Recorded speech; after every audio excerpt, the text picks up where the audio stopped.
அண்மைச் செய்தி, திருப்பூரில் நடைபெற்ற மக்கள் போராட்டத்தில் பங்கேற்ற அண்ணாமலை உள்ளிட்டோர் கைது செய்யப்பட்டிருக்கிறார்கள்.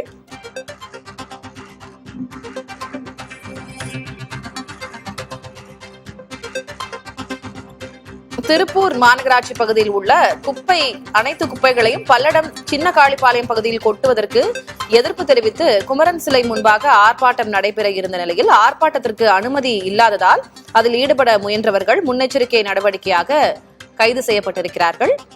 பாஜக முன்னாள் மாநில தலைவர் அண்ணாமலை உள்ளிட்ட பாஜகவினர் இதில் கைது செய்யப்பட்டிருக்கிறார்கள். அண்மை செய்தியாக பார்க்கிறோம். கூடுதல் விவரங்களை வழங்குவதற்காக செய்தியாளர் சரவணன் இணைந்திருக்கிறார். சரவணன், என்ன நடந்தது?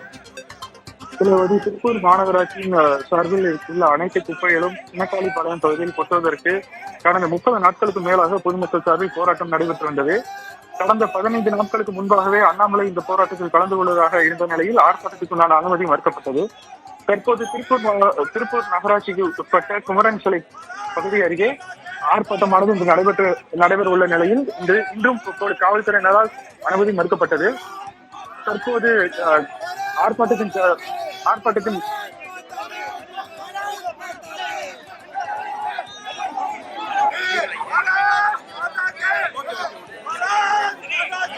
மாநகராட்சி சார்பில் சின்ன காளிப்பாளையத்தில் அனைத்து குப்பைகளையும் கொட்டுவதற்கு எதிர்ப்பு தெரிவித்து 1 மாத காலமாக போராட்டம் நடைபெற்று வந்த நிலையில் இன்றைக்கு பாஜக முன்னாள் மாநில தலைவர் அண்ணாமலை இந்த போராட்டத்தில் பங்கு கொள்ள வந்திருந்தார். போராட்டத்திற்கு அனுமதி இல்லாத காரணத்தால் அண்ணாமலை உள்ளிட்டோர் கைது செய்யப்பட்டிருக்கிறார்கள். அது தொடர்பான காட்சிகளோடு அண்மை செய்தியாக பார்த்தோம். செய்தியாளர் விவரங்களை வழங்க கேட்டார்.